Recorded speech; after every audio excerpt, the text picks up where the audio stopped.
تازه که اومده بودیم انگلیس، من هر وقت تو خیابون یه هوملس یه بیخانمان میدیدم خیلی تعجب میکردم. مثلا حسابشو بکن طرف زبان انگلیسی فول، پاسپورت انگلیس دستش، ولی گوشه خیابونه. خب آخه اینا هر کدومش بر ما خیلی چیزای بزرگیه. الان خیلی‌ها فکر میکنن که دلیل اینکه بدبخت اینه که مثلا زبانشون خوب نیست یا پاسپورت یه جای معتبر نداره. خب بابا تو همه اینا رو داری، چرا پاسپورتش هستی گوشه خیابون؟ چند وقت پیش با یکیشون رفیق شدم، داشتم بهش کمک می‌کردم، بهش گفتم که حاجی تو مثلا نشنالیتی اینجا رو داری، زبانت انقدر خوبه نیتیوی، ولی but you take it for granted، تو بدیهی فرضش کردی، به چشت نمیاد.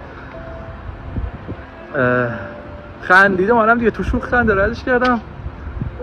اومدم اینور داشتم فکر کردم، حالا ما یه منبری برای این بابا رفتیم، ولی داستان زندگی هممونه. کلا آدمی زاد اینطوری، اصلا انسان از ریشه نسیان و فراموشیه.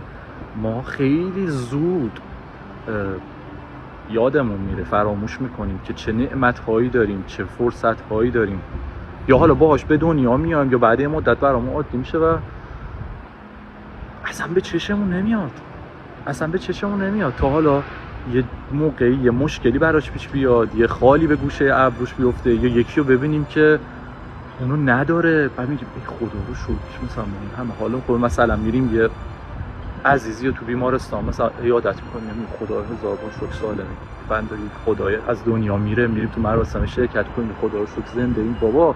اصلا همین که من هستم، همین که شما هستی، من دارم حرف میزنم، شما داری میشنوی. میدونی چند میلیون نفر از دیروز امروز رو ندیدن؟ میدونی چند میلیون نفر فردا رو نمیبینن؟ بابا اصلا من و شما رو ول کن، اصلا کل بشر همین که ما هستیم روی این کره زمین، همین که اصلا کره زمین اینطوری هست، بابا آدمی زاد داره خودشو پاره میکنه، دو تا سیاره این ور اون ور بره نمیشه. حالا سمت خورشید که نمیشه رفت، خیلی داغه میسوزیم. این ورم میخوایم بریم، همین همسایه دور تو دور میخوایم بریم مارس، میخوایم بریم مریخ، نمیشه. نمیدونیم آبو چیکار کنیم، هوا رو چیکار کنیم، جاذبه رو چیکار کنیم. حالا همه این داستانای ما کره زمین و کل منظومه شمسی و اینا همه یه نقطه است. آقا ما اینجا take it for granted کردیم، این آسمون و این هوا، این ابر، این باد، این نفس، اینا رو ما take it for granted کردیم، در صورتی که اصلا دو قدم پاتو اونورتر میذاری نیست اینا.